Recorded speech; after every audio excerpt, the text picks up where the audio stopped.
Our top story tonight, Minnesotans preparing to voice their vote. Super Tuesday is just 3 weeks from today. Primary day is 6 months away, and the general election just shy of 9 months away. Between all of those ballots, voters can expect some familiar names. Rob Olson joining us now live. You're discussing a big rematch here that voters will see on primary day in August, Rob. Yeah, as you mentioned, that DFL primary 6 months from today, which means it's going to start ramping up here, that you're going to be hearing a lot more about the rematch between Don Samuels and Congresswoman Ilhan Omar. Samuels got into the race late 2 years ago, was seen as a long shot, and he nearly unseat her. It felt to many people that with 2 more weeks, we could have won this campaign. 2 years ago, Don Samuels began his bid for Congress in late April. Ilhan Omar was seen as a very safe incumbent in the 5th District, where she's had solid support from progressives. She would win the DFL primary by only 2,500 votes. And that is why Samuels began this time in November. It's now 6 months exactly to the primary, and he believes there's now an even larger appetite for his style. You know, these are divisive times, right? There's a lot of rancor out there. They say 35% of Americans no longer speak to a friend or a family member.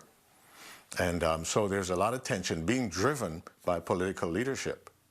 And in a solid Democratic district, that rancor continues. Omar's response has been to tout her time in Washington. She's gained a high profile pushing a progressive agenda. She's been very vocal defending women's right to an abortion, but she's become a lightning rod along the way.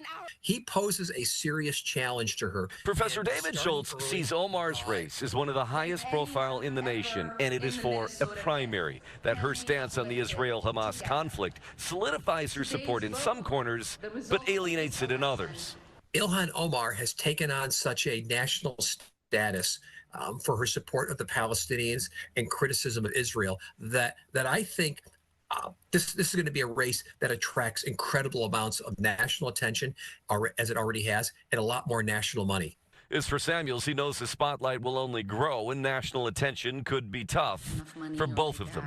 I'm totally available, totally accessible, totally vulnerable, and that's how we're going to win this race, by being the people's candidate. Now, looking a little bit further ahead to the general election, the presidential election here in Minnesota, I asked Professor Schultz about that as well.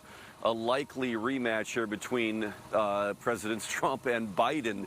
He sees it being closer than it was 4 years ago. He sees it being more like a rematch of the 2016 race, where in Minnesota, the margin was very, very narrow. He believes we're going to see margins like that in Minnesota this time, much tighter than it was 4 years ago. Live in Minneapolis, Rob Olson, Fox 9. All right, Rob.